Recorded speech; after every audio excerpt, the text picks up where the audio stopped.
Halo, assalamualaikum warahmatullahi wabarakatuh. Ketemu lagi dengan saya Rizky Tani. Ini kita akan membahas kekurangan dan kelebihan untuk alpukat jenis kayangan. Seperti ini.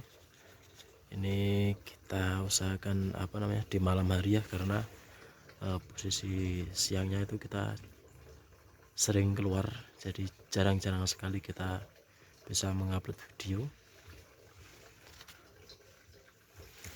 Untuk kelebihan jenis alpukat kayangan ini alhamdulillah di dalam satu ruas satu tangkai bunga ini bisa mendekati 75%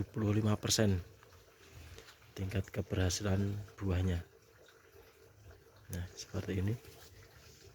Hampir rata-rata tiap bunga ini hampir rata-rata jadi calon buah.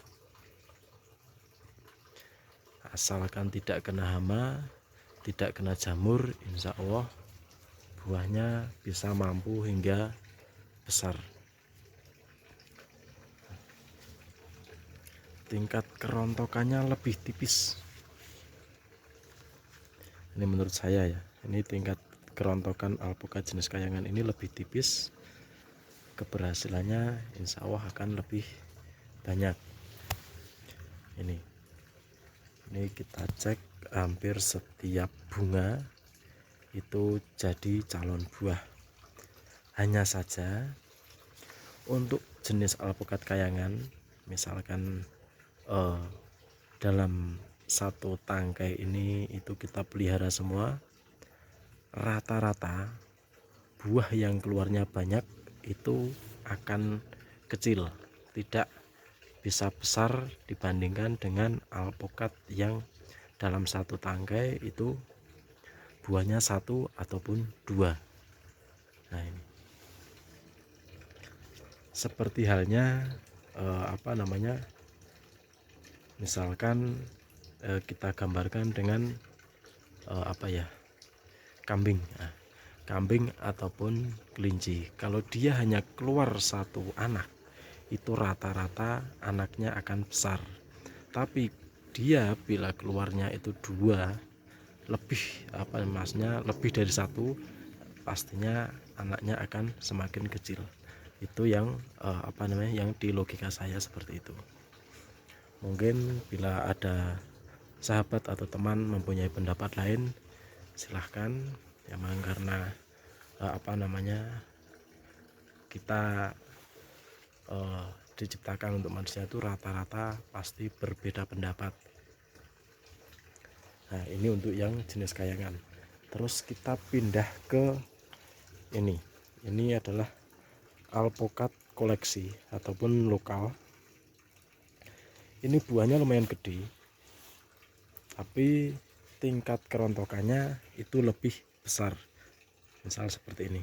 Nah, ini satu tangkai bunga itu 1, 2, 3, 4, 5, 6, 7, 8.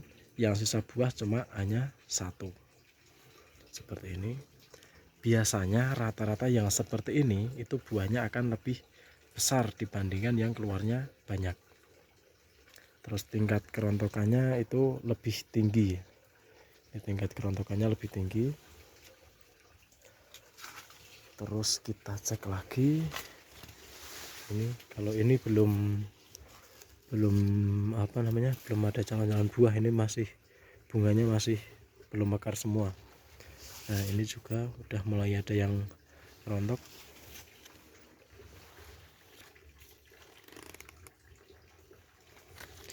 Ini insya Allah nanti akan kita bandingkan. Ini kita ada beberapa macam varian, khususnya ini koleksi ya. Ini koleksi, ini juga koleksi itu koleksi. Terus yang samping sana juga koleksi. Terus yang ini jenis kayangan juga. Nah, ini jenis kayangan. Untuk calon buahnya juga alhamdulillah lumayan. Maksudnya lumayan banyak ya. Tingkat kerontokannya tetap standar, nggak bisa nggak banyak banget. Jadi ini misalkan satu tangga ini kan, ini yang rontok itu hanya satu sini, 1 2 3 4 5. Nah, dalam satu tangkai ini mampu mempunyai bakal calon buah itu 5 4, ada yang satu, ada juga yang lebih. Itu untuk keunggulan kayangan. Hanya saja untuk kekurangan kayangan itu kalau misalkan terlalu banyak buahnya kecil, tidak bisa besar. Itu kalau untuk kekurangannya. Kalau untuk rasa di DPL sini rata-rata sih alpukat kandungan airnya agak tinggi karena emang DPL-nya tinggi. Jadi banyak sekali yang bilang itu mengikuti jenis. Tapi alhamdulillah di kebun yang saya tanam itu ada beberapa macam jenis, dan juga ada yang enak-enak, tapi enak di DPL rendah. Setelah kita pindah di DPL tinggi, rata-rata kandungan airnya tetap berkurang. Terus untuk rasanya juga berkurang dibandingkan dengan DPL rendah. Itu yang yang saya pernah coba dan yang saya rasakan ataupun yang saya tanam.